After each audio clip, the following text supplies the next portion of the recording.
Les nuits vous paraissent longues. Vous ressentez de la frustration, du stress, du mal à dormir. Vous êtes à bout.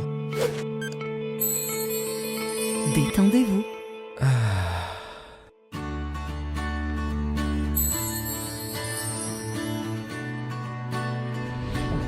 Réduction du temps d'endormissement, diminution des réveils nocturnes, relaxation. Une bonne nuit, ce n'est plus un rêve. Ce produit est un complément alimentaire sans dépendance disponible en pharmacie. N'hésitez pas à demander conseil à votre pharmacien. Mérinal, notre priorité, la qualité. Pour bien s'entendre et pour bien s'écouter, rendez-vous sur M, la petite radio du Grand Maghreb.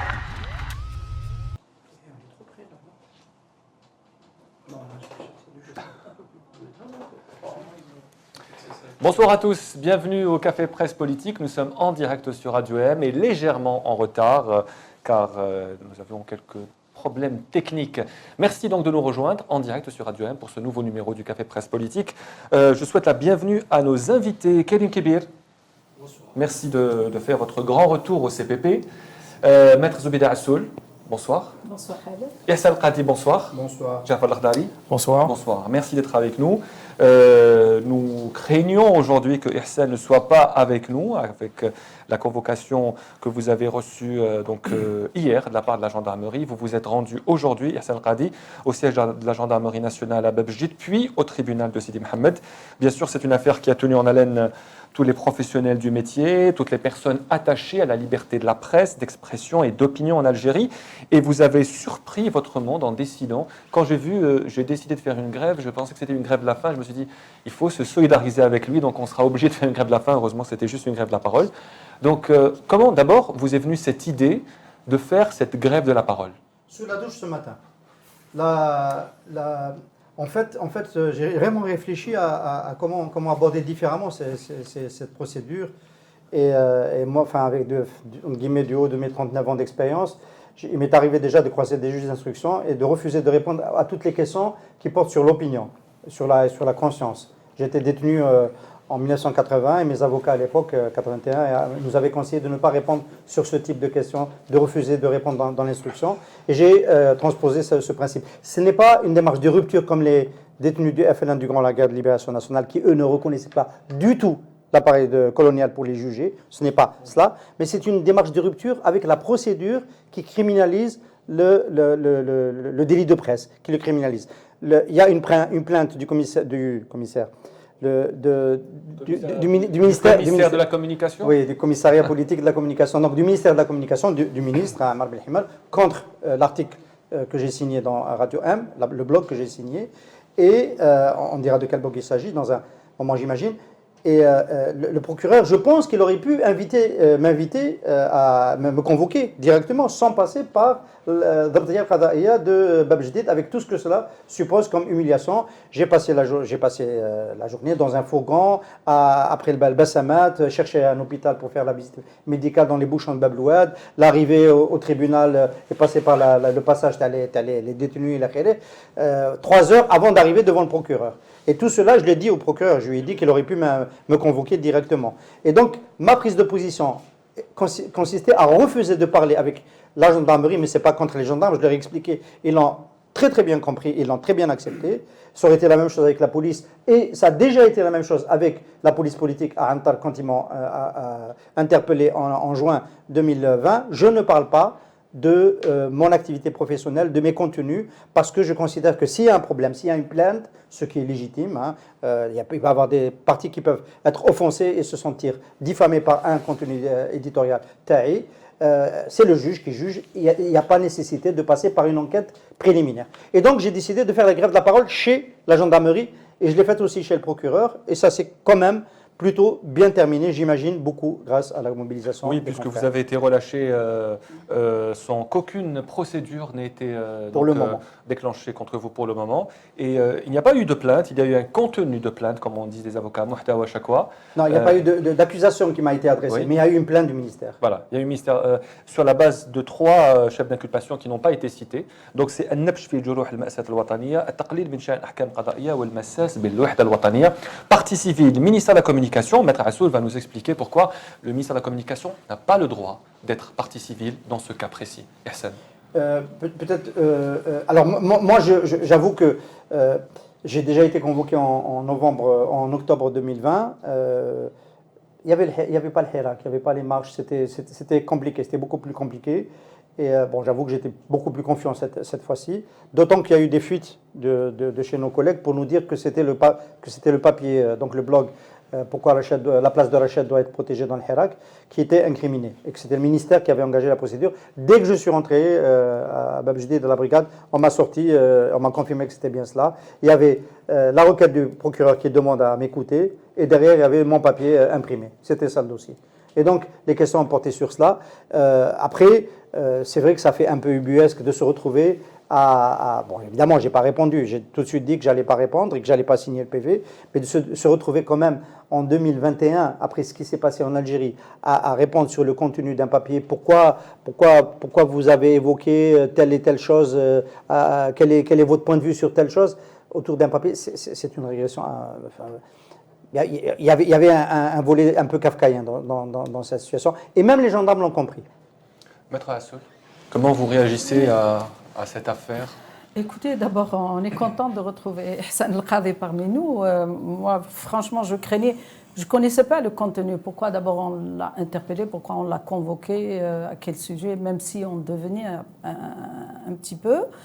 Maintenant, ce qui est désolant, c'est que voilà, nous sommes dans l'Algérie nouvelle, nous sommes dans un état de droit supposé, mais de non-droit, puisque le ministère de la Communication n'a pas le droit justement de se porter, d'abord de se porter et constituer partie civile dans cette affaire-là. L'article 46 de la Charte de la paix et de la réconciliation nationale, l'article 46 qui à la fin se dit « Tubashir an-niyaba al-'amma al-mutaba'at al-jaza'iyyah al-qa'im ». Donc c'est le parquet général, c'est ça? D'abord, voilà. C'est le parquet général qui est exclusivement, c'est dit clairement dans l'article, ça ne peut pas porter à équivoque ou à interprétation autre. Il n'y a que le parquet général qui est habilité à déclencher l'action publique dans ce type d'affaires.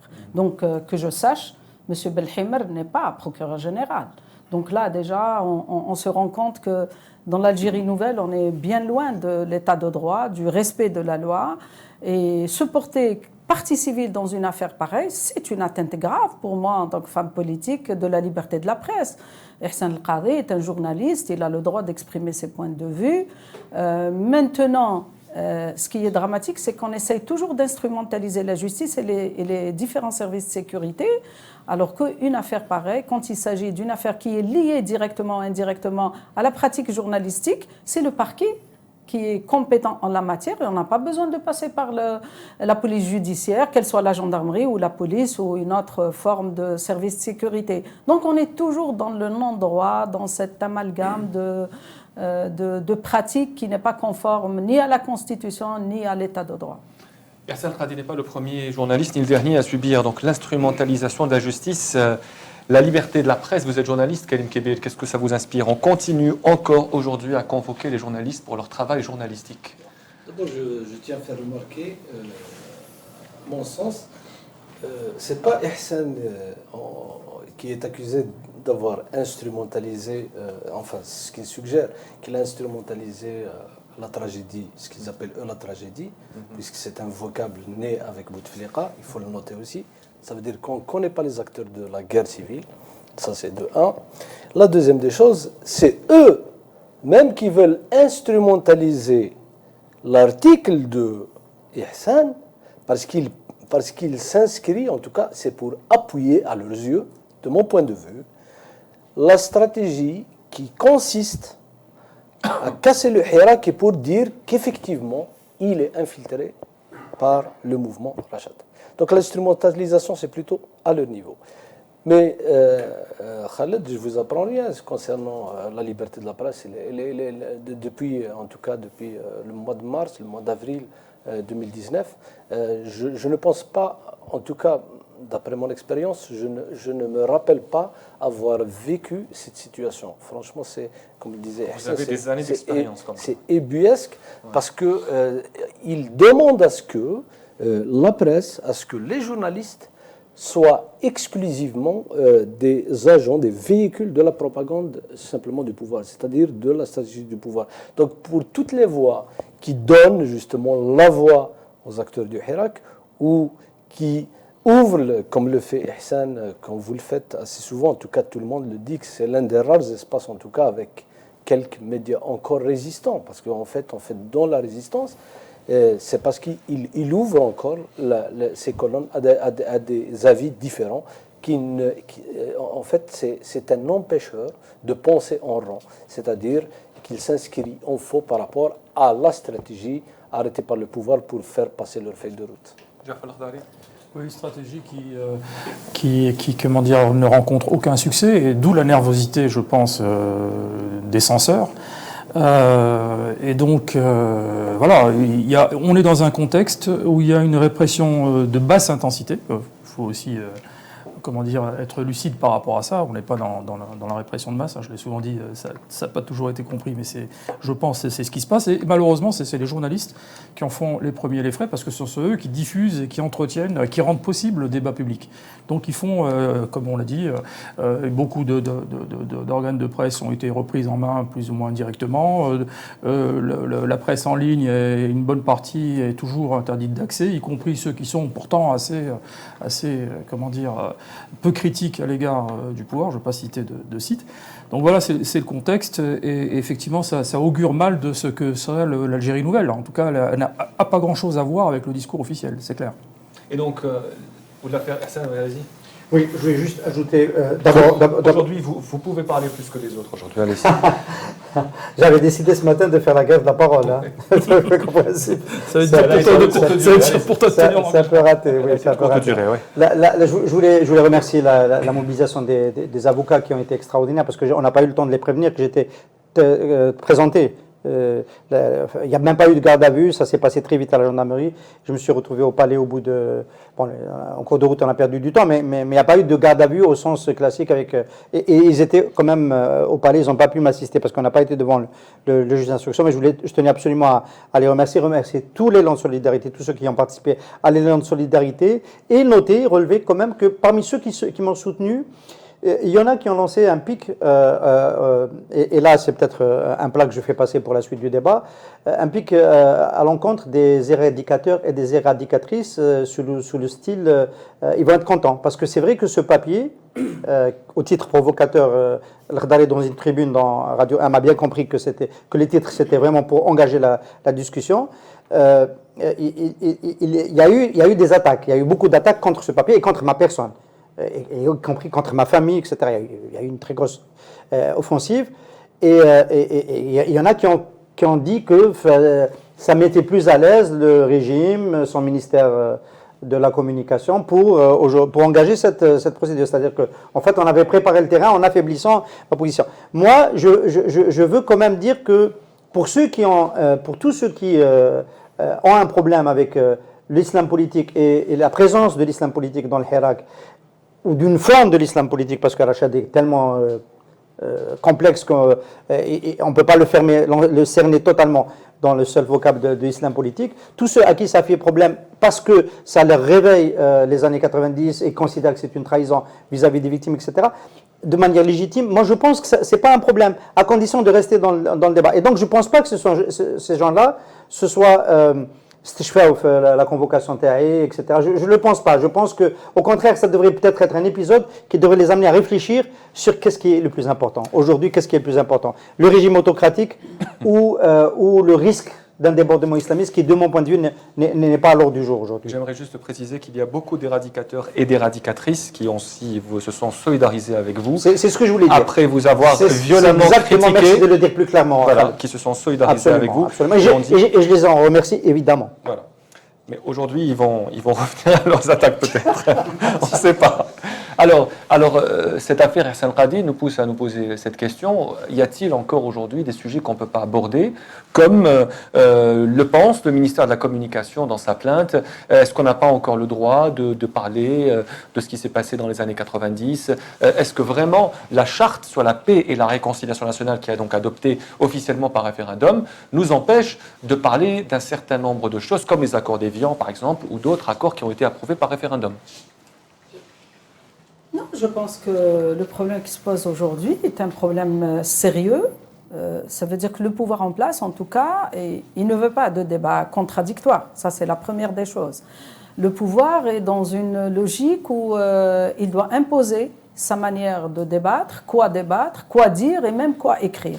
Et ça, c'est totalement en contradiction avec d'abord les aspirations des Algériens et des Algériennes qui veulent aujourd'hui être libres et penser librement, débattre librement, mais avoir aussi le courage de débattre de toutes les questions. Sauf que moi, personnellement, ce que je regrette, c'est qu'on essaye d'utiliser le Hirak pour nous emmener aux années 90. Ça, c'est complètement en contradiction avec les revendications du Hirak. Les gens qui sont sortis par millions et de toutes les tendances et de tous les âges et de toutes les couches sociales sont sortis pour dire non au 5e mandat du cadre de Bouteflika, mais aussi ils ont dit on veut une rupture avec ce système, on veut aller à la construction d'un état de droit, on veut une justice indépendante, mais on veut aussi des libertés, toutes les libertés. Ce qu'on a vécu malheureusement depuis le retour du Hirak saison 2, c'est qu'il y a eu quand même des tentatives de manipulation de part et d'autre.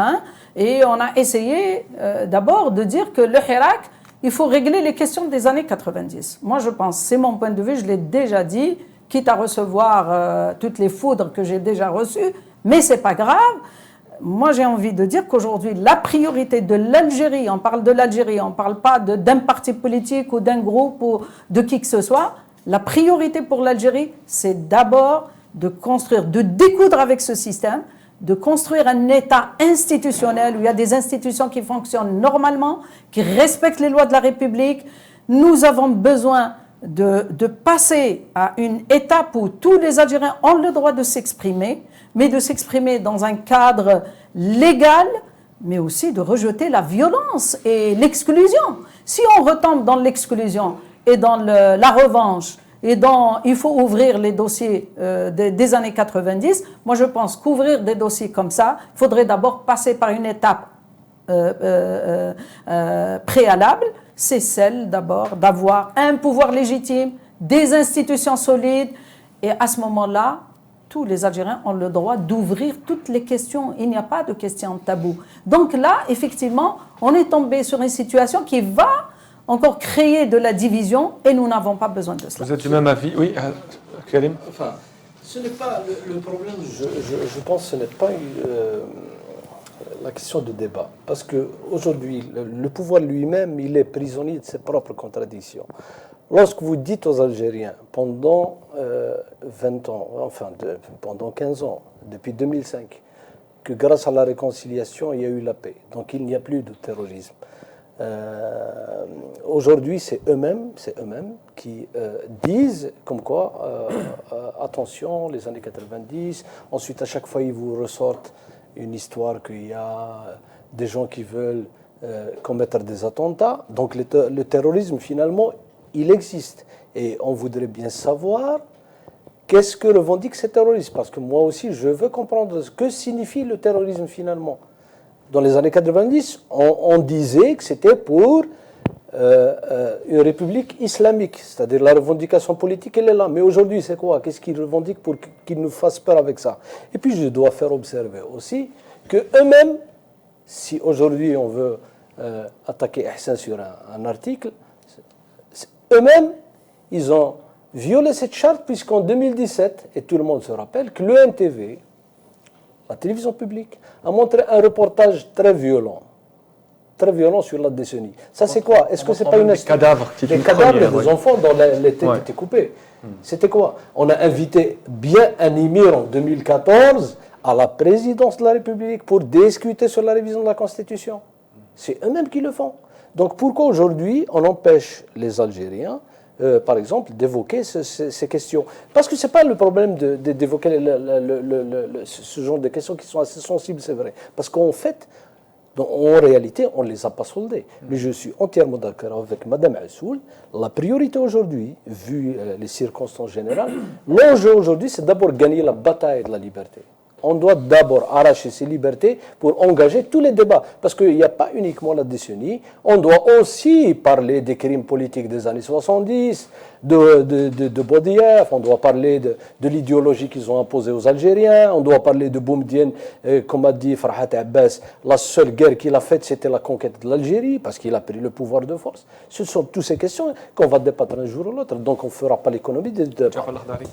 Moi, je pense que le débat est mal posé. La question qui a été soulevée par le fameux article qui a déclenché toute cette polémique de notre ami Hassan, ne portait pas du tout sur la décennie noire. Il portait sur une autre question qui est très importante. Non, mais justement, mais c'est une interprétation qui est fausse, hein, qui est délibérément mal orientée. S'il posait comme question, c'est la question de la place du courant de l'islam politique au sein du Hirak et de la tentative d'utiliser cette manifestation de plus en plus ostensible comme moyen de briser l'unité du Hirak et donc de quelque part de neutraliser. C'est ça la question qui est posée. Et là, il aborde une question effectivement qui est importante. Est-ce qu'on doit débattre de ça ? Oui, bien entendu.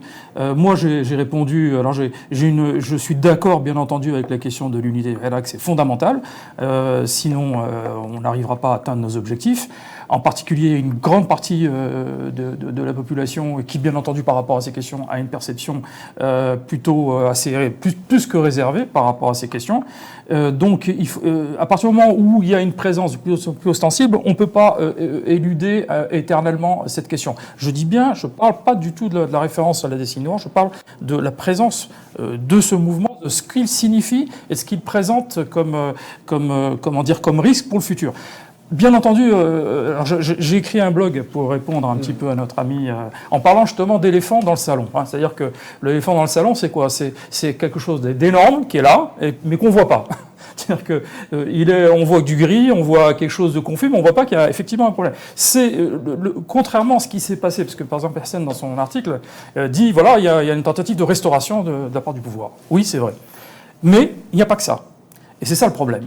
Le problème, c'est que dans ce qu'on a constaté, et c'est pas seulement en Algérie, donc c'est pas la question des services, c'est un problème qui est transnational, qu'on a constaté dans toutes les révolutions démocratiques arabes, on a toujours eu ce problème. C'est-à-dire que, contrairement à ce qui se passe dans d'autres aires de civilisation, on ne se heurte pas simplement à un régime autoritaire, mais on a derrière une partie importante de la population qui s'identifie à un projet de révolution islamo-conservatrice qui risque d'invalider purement et simplement toutes les conquêtes démocratiques. C'est une réalité. Les choses, alors maintenant, ceci dit, il ne faut pas prendre les choses d'un point de vue essentialiste. Je vous renvoie au blog parce que je n'aurai pas le temps de développer et de nuancer le propos. Mais il y a un vrai problème et qui est d'autant plus sensible que nous avons vécu une tragédie qui est liée à ce problème. Et donc, il est évident qu'à partir du moment où on l'aborde, il y a un certain nombre de questions qu'il va falloir effectivement clarifier. Et c'est la raison pour laquelle le courant, démocratique au sein du Hirak ne considère pas du tout cette question comme subsidiaire. C'est la raison pour laquelle, par exemple, on veut une conférence nationale, on veut une transition démocratique, précisément pour s'assurer que tous les acteurs futurs de la démocratie algérienne soient respectueux d'un cadre démocratique, qu'il y ait des garanties, et pas seulement des paroles.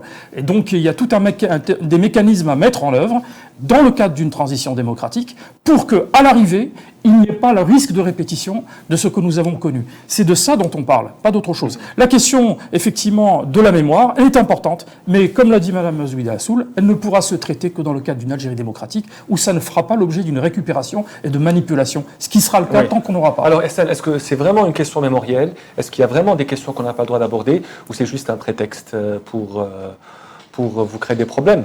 La question mémorielle, c'est un long processus. Je pense que c'est clair que je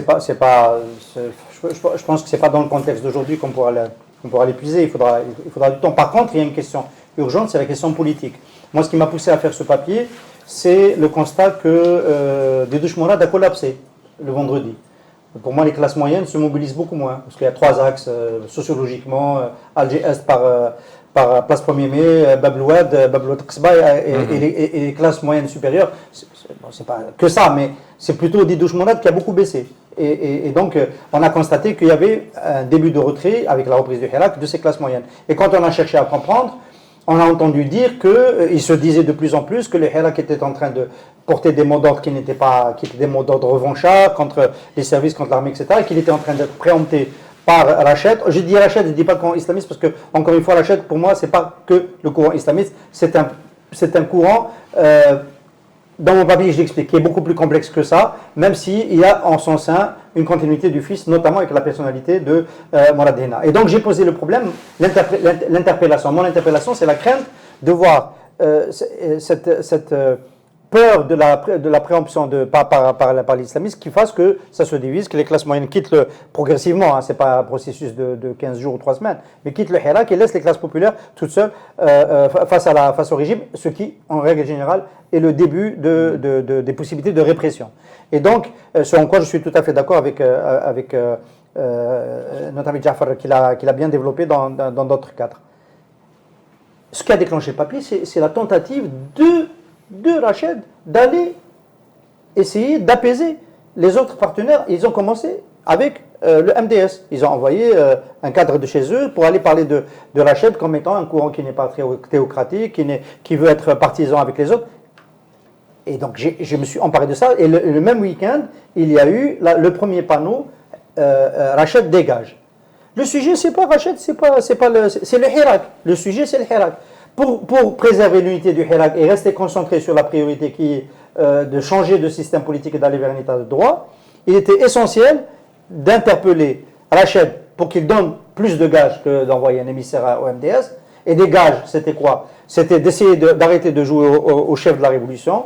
Et là, j'ai interpellé l'Albi Zetot qui, à mon avis, a fait des erreurs en donnant des ordres à partir de Londres. J'ai interpellé les anciens du fils pour montrer plus d'empathie par rapport aux victimes, parce que ce n'est pas possible. Et là, les années 90 reviennent et donner les gages. Et du côté des démocrates, l'idée, c'est que si Rached donne ces gages-là, il faut protéger sa place dans le Hirak, parce que sa place, elle existe déjà dans le Hirak. Je ne suis pas tout à fait d'accord pour dire que c'est un éléphant. Ce n'est pas un éléphant, il n'est pas aussi important que ça, j'ai dit qu'il était minoritaire. Oui. C'est que ça. Même le courant, la différence, juste pour polémiquer un petit peu avec la différence avec les pays que tu as évoqués, qui avaient une double problématique, un régime autocratique à renverser et le risque d'être débordé par une révolution conservatrice, c'est que chez nous, c'est déjà arrivé.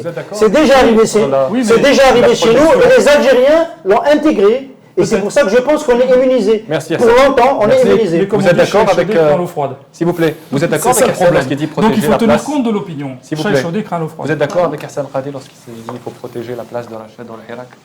Non, moi je ne suis pas là pour protéger qui que ce soit. Le Hirak n'appartient à personne. Il faut commencer à dire cela, cette réalité. Le peuple, les Algériens, les millions d'Algériens et d'Algériennes qui sont sortis le 22 février 2019, dans toutes les wilayas, dans toutes les régions, il n'y avait pas de paternité de qui que ce soit. Donc par la suite, essayer, d'ailleurs les mots d'ordre, il a cité Zetot qui a donné des ordres, ils ont bien donné des ordres pour que le Hirak sorte. Et les ordres n'ont pas été exécutés. C'est déjà une preuve que le Hirak n'appartient pas à Rached ni à un autre courant politique. C'est ça où justement il y a eu comme une déviation d'essayer de prendre la paternité du Hirak. Ça déjà c'est une erreur. Pour moi, politiquement, pour ce mouvement ou pour d'autres, c'est déjà une erreur de prétendre que nous avons la paternité du Hirak. La deuxième des choses, c'est que par la suite, quand il y a eu les dérapages, quand même Rached ne s'est pas déclaré contre les dépassements qui ont eu lieu. Et on a bien vu des journalistes, même de Radio M, certains journalistes qui ont été agressés. Et on l'a bien vu cela. C'est pas une vue de l'esprit ou quelque chose qu'on a inventé. Ce sont bien des faits qui se sont produits. Oui, mais c'est pas Rached qui les a. Non, je m'en fous, Anna, je ne dis pas que c'est Rached, moi je les identifie pas, je les connais pas. Mais quand même, s'il y a des gens qui aujourd'hui veulent le bien de l'Algérie, d'abord, il ne faudrait plus qu'on parle de l'islam politique, moi, à mon avis. C'est ça. Si on n'a pas appris la leçon des années 90, c'est pour que plus jamais une chose pareille ne se reproduise en Algérie. L'islam politique, l'islam est une religion de la majorité du peuple algérien. Aujourd'hui, utiliser l'islam comme une carte politique pour arriver au pouvoir et se maintenir au pouvoir, pour moi, c'est dépassé. Et si les courants qui se prétendent islamistes n'ont pas compris ça, ça veut dire qu'ils n'ont rien compris à la révolution du 22 février. Aujourd'hui, les Algériens veulent vivre comme toutes les nations du monde, un pays des libertés, un pays où tous les courants ont le droit de s'exprimer, mais dans le cadre de la loi, mais pour parler aussi de développer l'Algérie. Aujourd'hui, on voit bien. C'est-à-dire que j'aimerais bien, moi, que ces gens qui se prétendent islamistes, qui nous disent pourquoi les gouvernements successifs ne sont pas arrivés à développer le pays. Pourtant, on a dépensé des milliards de dollars et rien n'a été fait. Pourquoi aujourd'hui, il y a une économie parallèle qui représente 65% de la masse monétaire dans notre pays? Pourquoi aujourd'hui on admet qu'il y ait cette économie parallèle? Pourquoi aujourd'hui on n'interpelle pas le pouvoir en place sur la fraude fiscale? Pourquoi on n'interpelle pas le pouvoir en place pour la contrefaçon? Pourquoi on empêche les Algériens de produire? C'est les questions que les Algériens attendent. Les Algériens ont besoin qu'on développe le pays. Les Algériens ont besoin d'avoir une école qui leur permette et qui permette à leurs enfants de bien étudier. Ils ont besoin que les gens leur fournissent un système de santé qui puisse les prendre en charge dignement. Ils ont besoin de donner de l'emploi à cette jeunesse. C'est ça dont on a besoin. Maintenant, si on doit refaire les années 90 et aller vers le débat idéologique stérile et l'islam et la place de l'islam, je pense que personne n'est le propriétaire aussi de l'islam. Donc le Hirak appartient... Moi, à mon avis, c'est ça l'erreur. On doit changer et on ne doit pas aller dans le sens du pouvoir qui veut à tout prix nous emmener au débat des années il y a 30 ans. Karim Kébir, le Hirak appartient. Je crois que c'est clair, l'exacerbation de cette question, elle vise un seul objectif, c'est encore une fois de diviser le mouvement sans plus. Mais sinon, moi je le dis encore une fois, nous ne ferons jamais l'économie de ce genre de débat, que ce soit aujourd'hui ou demain. De toutes les façons, ça va arriver un jour. On parlera de toutes ces questions, c'est inévitable. Parce qu'on oublie assez souvent que pendant des décennies, on a vécu dans une espèce d'hibernation politique. Il n'y avait plus. C'est grâce justement à ce Hirak que tout ce qui agitait la société, les Algériens n'ont commencé à se connaître que depuis février 2019. Sinon, je suis désolé, avant les gens ne se connaissaient pas. Ils ne se connaissaient pas. Mais Karim, le débat contradictoire, jusqu'à présent, il n'existe pas. Est-ce que nous sommes invités dans les médias publics et privés en Algérie? On essaie de focaliser, sur ces questions. C'est justement l'objectif, c'est encore une fois de diviser simplement. Mais sinon, moi personnellement, je suis contre l'islamisme politique. Mais mieux encore, je considère que le pouvoir lui-même est déjà islamisé à 80%. Vous n'avez qu'à voir les pratiques qu'ils font, bien d'ailleurs pas plus loin qu'il y a quelques jours, le ministre lui-même des Affaires religieuses a appelé les commerçants parce qu'ils n'arrivaient pas à maîtriser les prix, ils ont appelé les commerçants à respecter l'esprit de la charia. Moi je demande à voir est-ce que c'est l'accord de sensible.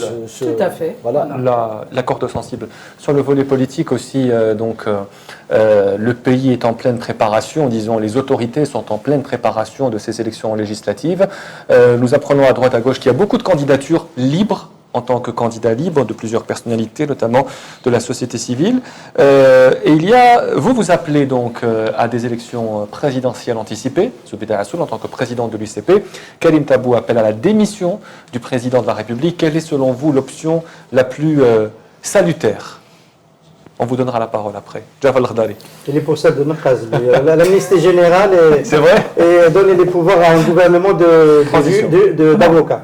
Non, il faut une transition, oui bien sûr, c'est la revendication à peu près consensuelle de l'opposition du Hirak pour mettre en place de nouvelles institutions, parce que encore une fois la crise fondamentale, une crise institutionnelle, le cinquième mandat a bien montré que les institutions ne sont pas le lieu du vrai pouvoir. Donc il y a une transition à mener pour pouvoir rendre possible des élections transparentes et sincères, et qu'on mette en place des institutions, ce qui passera, de mon point de vue, et un certain nombre à partager cette opinion, tôt ou tard par une assemblée constituante, pour fonder des institutions démocratiques, pour qu'il y ait un transfert de souveraineté. C'est le cœur du problème, c'est la souveraineté. Pour qu'il y ait une souveraineté populaire respectée, à un moment donné, il faut que les institutions puisent leur mandat et leur pouvoir d'une volonté populaire exprimée par une assemblée constituante. Mais pour y arriver, il faut des étapes, il faut une transition. Alors, est-ce que ça passe par une nouvelle élection présidentielle?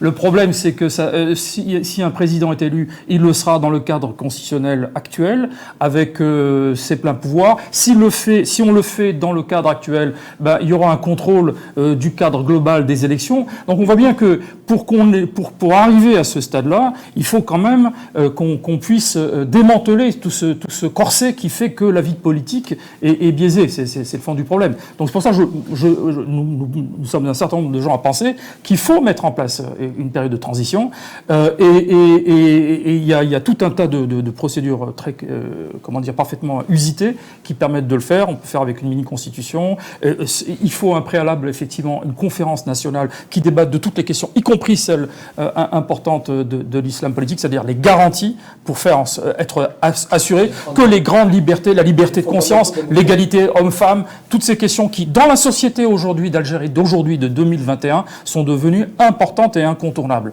Donc, la liberté de conscience a été supprimée dans absolument, vous voyez le recul. Oui, parce que, et là justement, juste un point important, parce que l'un des grands thèmes des régimes autoritaires, c'est de dire nous sommes la seule barrière possible face justement à ce risque. Si vous ouvrez, vous aurez... Or, ce qu'on constate, c'est exactement le contraire. C'est dans les systèmes ouverts qu'on voit évoluer ces questions-là, parce que, enfin, on peut en parler librement. Allez en Tunisie, voyez ce qui se débat, et voyez ce qui s'imprime, c'est inouï. C'est inimaginable dans un pays musulman. Vous connaissez un certain nombre d'écrits, comme le fameux écrit de cette Tunisienne sur la mort du prophète. Relisez-le, vous verrez. Il y a eu des débats avec des gens de Nahda qui participaient au débat. Bon, et donc il y a des évolutions qui sont possibles. Il y a désolé de le rappeler. Il y a des au salon du livre. Oui, je me souviens. Il y a des évolutions en Soudan dans un libre débat démocratique. On arrive au consensus sur la laïcité. Dans un régime autoritaire, vous aurez au contraire des concessions faites aux islamistes, comme vous l'avez dit. Pourquoi? Parce qu'on acceptera tout à condition qu'on ne touche pas à la question du pouvoir. Et moralité, vous aurez ce que nous avons aujourd'hui, c'est-à-dire, une islamisation rampante de toute la vie sociale, qui fait qu'en réalité, nous sommes déjà dans un contexte. C'est ce que rappelle d'ailleurs Saïd Saadi en disant si les islamistes arrivent au pouvoir, ils n'auraient pas grand-chose à faire. Ce qui est vrai. Donc, en fait, la réalité... C'est pas un problème d'islamisation, de trucs, c'est un problème de pouvoir économique. La question c'est est-ce que tu gardes Tebboune pour le mandat ou est-ce que tu demandes son départ comme le demande... Parce que Rachid Nekaz propose de maintenir Abdelmajid Tebboune comme président de la République et faire un gouvernement de transition composé exclusivement d'avocats. De juristes, oui. De juristes. Ouais, il faut être juste avec Rachid Nekaz. On dit des hommes, des femmes et des hommes de loi. C'est ça, voilà. C'est ça. Alors, par rapport, franchement, tout dépend on ne sait pas. Enfin, je pense que c'est une constitution ou pas. Le problème, c'est que de toute façon, Tebboune, disons qu'il représente un certain type de pouvoir. Il est en train de dérouler une feuille de route qui, de toute évidence, ne va pas dans le sens de l'ouverture et de l'alternative. Donc, politiquement, effectivement, il faudrait que ce soit quelqu'un d'autre qui le fasse. Mais ce qui me gêne, si on allait, comme vous dites, vers une autre élection, c'est que ça se fera dans le cadre constitutionnel actuel. Si je vais expliciter un peu plus notre proposition, que ce n'est pas juste que ça. Il faut juste préciser, Matassoul, avant de donner la parole à Hassan Qadi, c'est que dans la nouvelle constitution, il y a un article spécial qui autorise le président à convoquer des élections présidentielles anticipées. Non, mais je pense qu'on ne va pas critiquer plus longtemps la proposition du CIS. Vous êtes pour la démission sans l'entendre dans le détail, il me semble. Je préfère laisser Zoubida Rassoul parler. On ne sait jamais, vous allez demander à protéger la place de Rachel dans l'élection présidentielle. Non, en fait, la proposition qu'on a faite, parce que vous le savez, l'UCP depuis le commencement du Hirak, et nous, vous le savez, on est sorti même avant le Hirak, et on a déclaré ça ici, à Radio M, avec Linda Abbo, sur Offshore, quand j'avais dit le 28 septembre 2018 que le peuple algérien allait sortir dans les 48 wilayas, manifestation pacifique demandant le rejet du 5e mandat, mais aussi une rupture avec ce système, la construction d'un État de droit. En tant que porte-parole de Mouatana, il faut le préciser. En tant que porte-parole de Mouatana, tout à fait. Donc Avec nous, Sofiane Gilali notamment. avec Sofiane Gilali, avec d'autres amis et personnalités politiques indépendantes, des journalistes, Saïd Bouakba, Ben Bitour, oui, aussi. beaucoup de Emira Bouraoui, on était quand même. Abdelghani Badi, oui, on était pas mal. Et donc, à partir de là, on a fait, depuis le commencement du Hirak, chaque parti politique a fait ses propositions de sortie de crise. On a compris à l'UCP que finalement, quelle que soit la proposition et quelle que soit l'issue, il va falloir passer par le dialogue. On ne peut pas faire l'économie de dialoguer ensemble. Maintenant, le pouvoir, on a bien vu qu'à chaque fois, c'était carrément « je n'entends rien », c'était le déni, « je n'écoute rien, j'ai ma feuille de route, c'est comme ça et pas autrement ». Après cela, on a fait aussi des propositions à travers le PAD.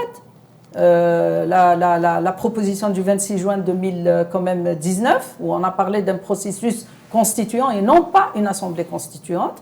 Et c'est une période qui passera par l'assainissement de la situation actuelle et aller vers la construction vraiment d'un État institutionnel où on se débarrasse définitivement de ce pouvoir personnel, des pouvoirs des clans et cet arbitrage qui se fait dans l'opacité la plus totale. Et le peuple n'est pas partie prenante. Après, bien sûr, on a vu que le pouvoir est toujours resté sur sa feuille de route. Maintenant, Tebboune est là. En plus de son manque de légitimité populaire, même si lui aujourd'hui parle de 10 millions, alors que les chiffres du Conseil constitutionnel parlent de 4 600 000 qui ont voté pour lui, ce n'est pas 10 millions, mais c'est déjà anormal politiquement qu'un chef d'État vous dise « j'ai 10 millions pour moi, les autres je m'en fous ». Un chef d'État, il est le chef d'État de tous les Algériens, y compris ceux qui ne sont pas d'accord avec lui. Donc c'est déjà une approche pour moi qui est incompréhensible, qui est inacceptable. Et en plus, il dit, moi je continue, il est tombé malade quand même avec l'amendement de la Constitution. On a régressé beaucoup par rapport même à la Constitution de Bouteflika. Parce qu'aujourd'hui, la Constitution qu'a proposée M. Tebboune, même le pouvoir réglementaire, il est entre ses mains. C'est-à-dire que demain, même si vous avez un chef du gouvernement, un Premier ministre, il ne pourra rien faire parce qu'il n'a aucun pouvoir. Il ne peut pas arbitrer, il ne peut pas nommer, il ne peut rien faire. Il est juste le coordonnateur du gouvernement. En plus, qu'est-ce qu'il dit? C'est la première fois dans l'histoire de l'Algérie, depuis l'arrivée du pluralisme politique de 89, qu'on assiste quand même à un chef d'État qui arrive au pouvoir sans aucune assise populaire, son parti politique qui le porte, son coalition, comme a fait Bouteflika avant lui. Il a ramené des partis politiques, il leur a dit, à partir d'aujourd'hui, vous vous mettez entre parenthèses, c'est le programme du chef de l'État. Celui-là, il est venu seul, et dans l'amendement de la Constitution, il nous sort une majorité présidentielle. D'où elle va venir cette majorité? C'est à l'occasion des élections législatives. Et donc, moi, j'ai très bien compris que finalement, il tient à ces élections législatives parce qu'il a envie de se créer lui-même sa majorité. Et cette majorité, comment il va la composer? Comme il a compris que beaucoup de partis politiques de l'opposition ne vont pas marcher, alors il a dit, je vais travailler avec ce qu'il a appelé lui la société civile. Et c'est ce qui se passe aujourd'hui. On a agréé des centaines d'associations et il leur a donné aussi le privilège anticonstitutionnel, illégal, dans la loi électorale, que comme quoi les jeunes, moins de 40 ans, c'est le trésor public qui paye pour eux la campagne électorale. C'est déjà le clientélisme légal dans la loi électorale. Donc pour nous, on a dit, on ne va pas continuer dans l'impasse, on va rester dans un ordre constitutionnel parce que de toutes les manières, on n'a pas le choix.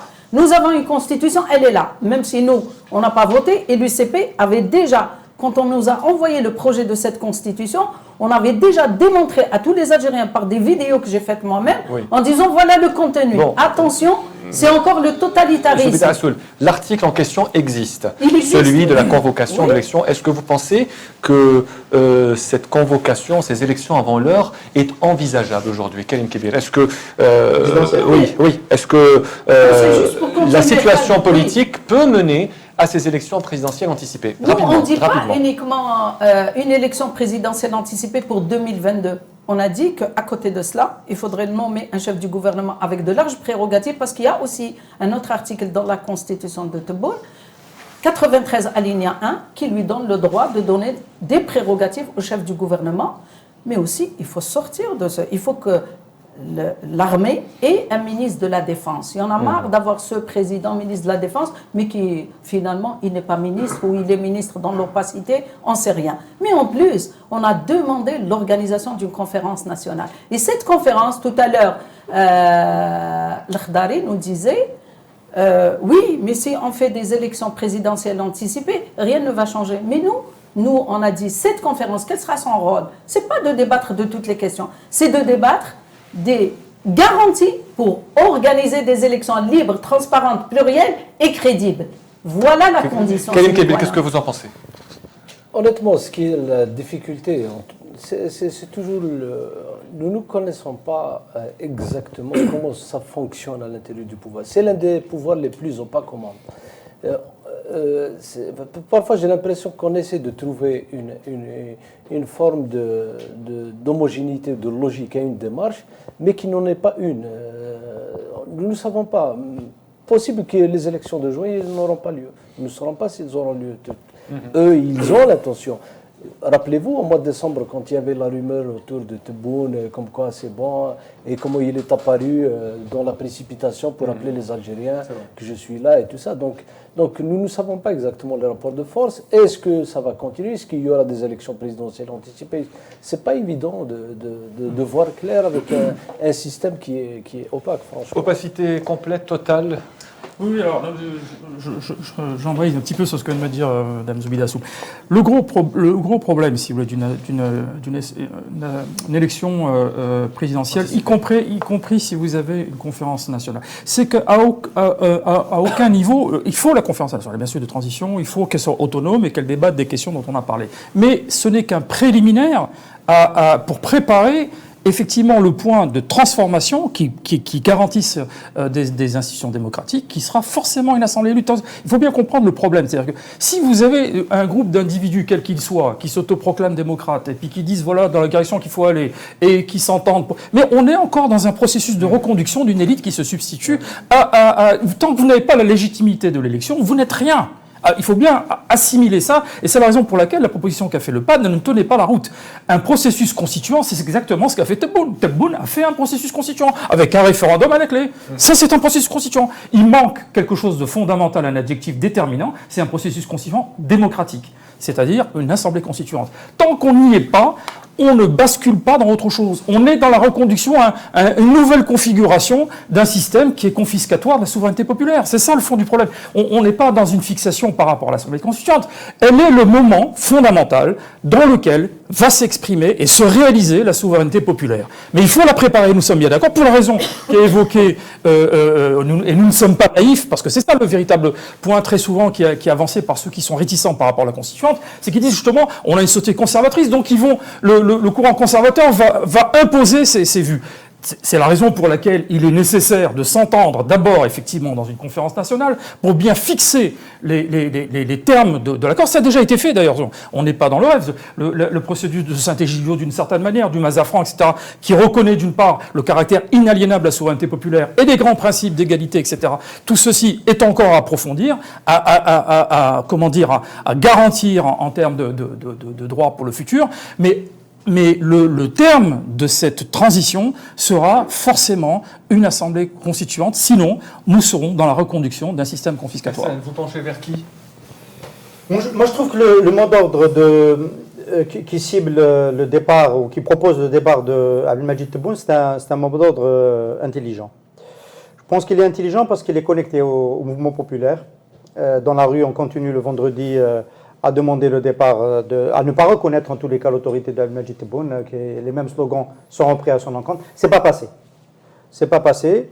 Et donc, si on veut prolonger politiquement ce que revendique le Hirak, je pense que cela tient la route. Et c'est plus puissant qu'un mot d'ordre peut-être qui est moins opératoire. Dire il faut qu'il démissionne ou il faut des élections anticipées, c'est un mot d'ordre agitatoire qui fonctionne bien. Après, moi, je serais un peu plus opportuniste, entre guillemets.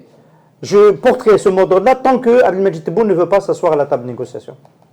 S'il décide de devenir dialoguiste, d'ouvrir ce processus de dialogue et de voir comment basculer vers une autre démarche, celle de la transition en réalité, comme le propose une autre catégorie d'acteurs politiques, notamment l'Anqaz, c'est-à-dire on fait un bout de la transition avec Abdelmadjid Tebboune encore comme président parce que ça serait secondaire. Si lui accepte de faire cela, bon, on peut à ce moment-là relativiser ce mot d'ordre. Mais tant qu'il est sur sa feuille de route et qu'il ignore la revendication populaire, oui, c'est un mot d'ordre qui est intéressant.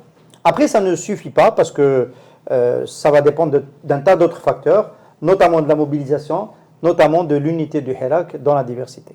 Est-ce que pour vous, le Hirak est encore uni aujourd'hui, malgré ces tentatives de le diviser? Oui, bien sûr, même si les gens ne sortent pas aujourd'hui. Mais l'écrasante majorité des Algériens sont en rupture. Et c'est ça le problème du pouvoir. C'est que cette confiance, comment il va rétablir cette confiance? Il y a des solutions, les solutions existent. Ce qui manque le plus, c'est justement que ce régime accepte et réalise que le changement est inéluctable, est inévitable. Donc autant gagner du temps, mais là ils sont en train de perdre du temps et ils sont en train de continuer dans leur feuille de route qui conduit forcément à l'impasse et qui risque d'exacerber encore davantage la crise dans une situation, dans un contexte dont on sait aujourd'hui comment il est fait. Donc ce n'est pas les solutions qui manquent, c'est l'absence de volonté chez ce pouvoir de montrer un tout petit peu cette disponibilité à accepter et à aller au changement. Ils refusent le changement.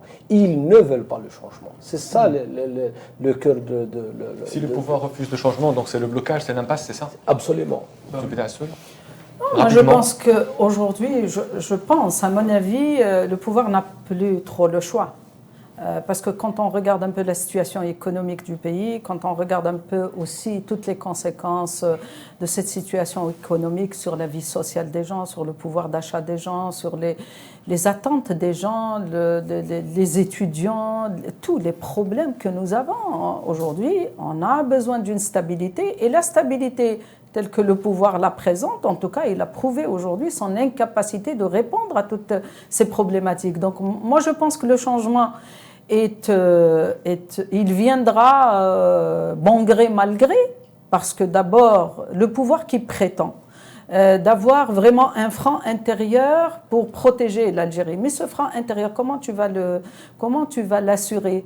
C'est en écoutant toutes les parties IES qui sont là, qui s'expriment, qui ont envie justement de changer les choses. Mais si tu continues dans l'entêtement, tu te fragilises davantage. Et c'est ce qui arrive aujourd'hui. L'Algérie est très fragilisée intérieurement et le pouvoir en place n'a plus les mêmes atouts que Bouteflika avait naguère. Il avait l'argent, il avait le temps, il avait tout. Aujourd'hui, on n'est plus dans la même configuration.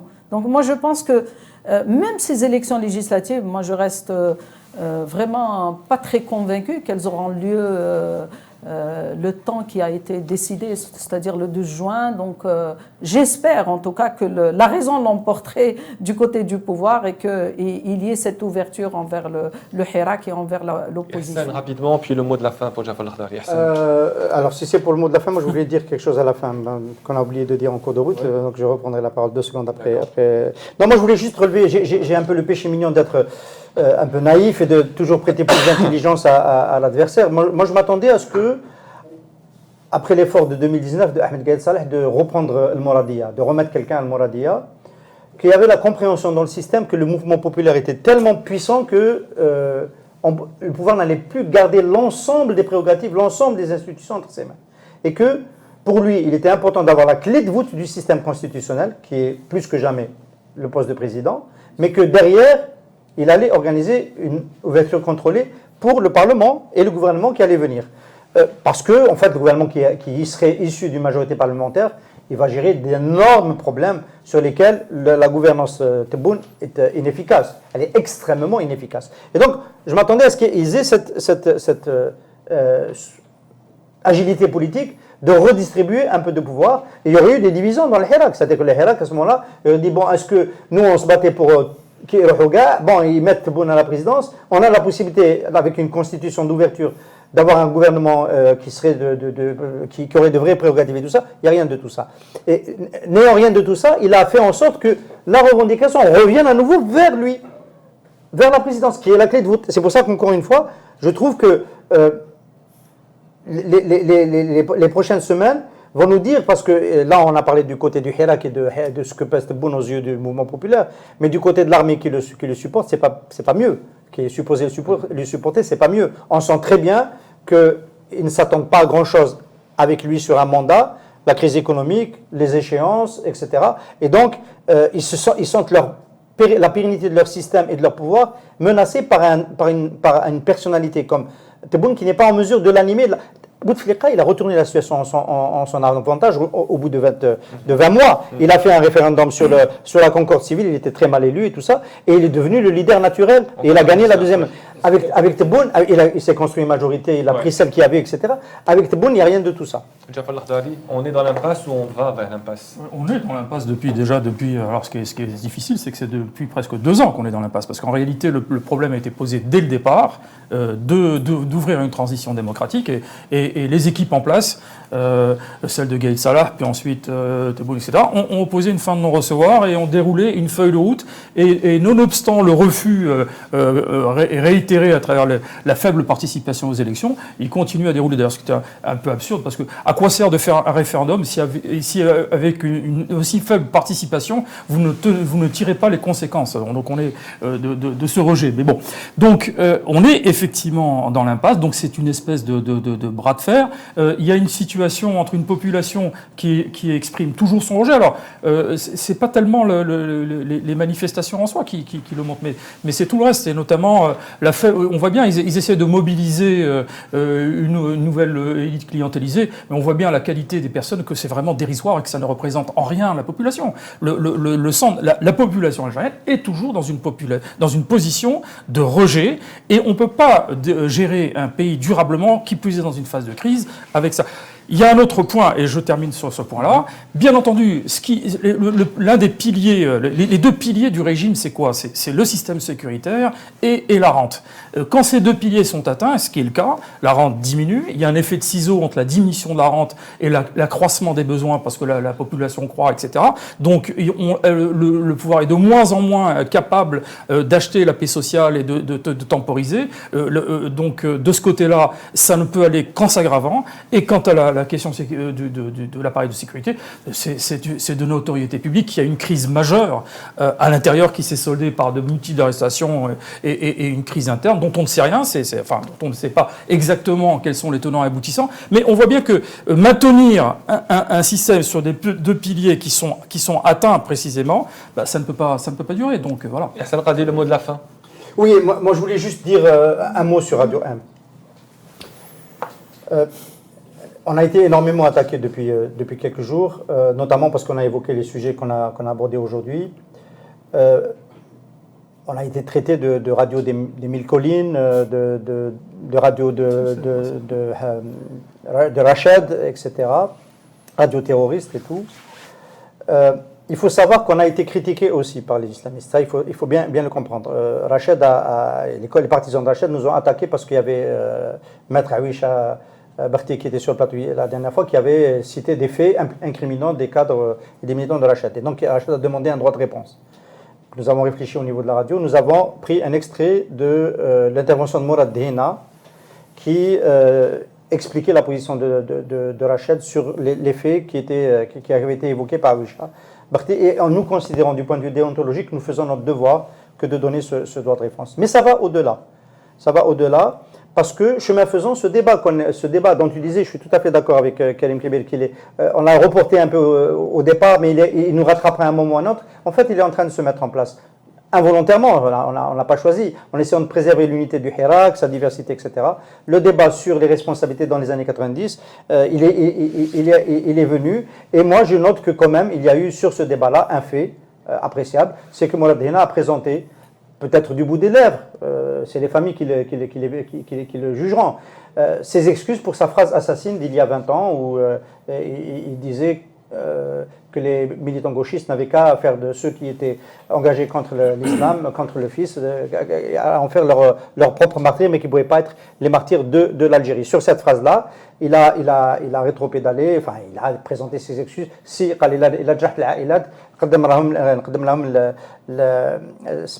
et donc, on est petit, mais ce débat-là, on est très petit, mais ce débat-là, si les autres acteurs dans le Hirak, dans les médias, etc., pouvaient apporter sereinement, de manière apaisée, leur pierre, nous avons interrogé les familles, nous avons fait réagir les familles des victimes, pour que ça avance et qu'on cesse de se jeter des accusations, parce que nous ne sommes pas ce que ces accusations ont fait. Si les gens, tout le monde le faisait, je pense que tout le monde y gagnerait, y compris l'État, y compris le pouvoir, y compris le régime. Tout le monde a besoin d'un débat apaisé sur ces questions-là. Et si aujourd'hui le Hirak le permet, il ne faut pas que ce soit une entrave. Je suis d'accord aussi avec Zoubida parce que l'avenir est ailleurs et les questions essentielles sont ailleurs. Il ne faut pas que ce soit une entrave. Mais si on commence à l'aborder, faisons-le de manière apaisée. S'ils avaient ouvert, ils ne seraient pas amenés à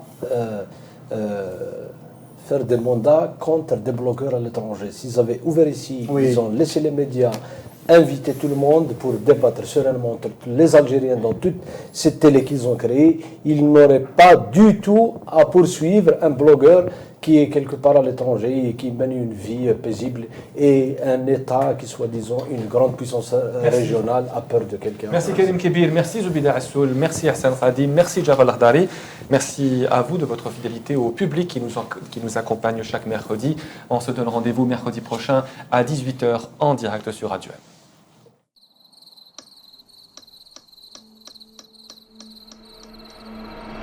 Les nuits vous paraissent longues, vous ressentez de la frustration, du stress, du mal à dormir, vous êtes à bout. Détendez-vous.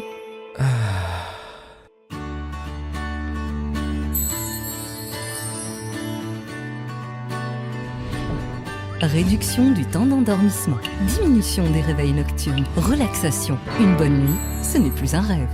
Ce produit est un complément alimentaire sans dépendance disponible en pharmacie. N'hésitez pas à demander conseil à votre pharmacien. Mérinal, notre priorité, la qualité.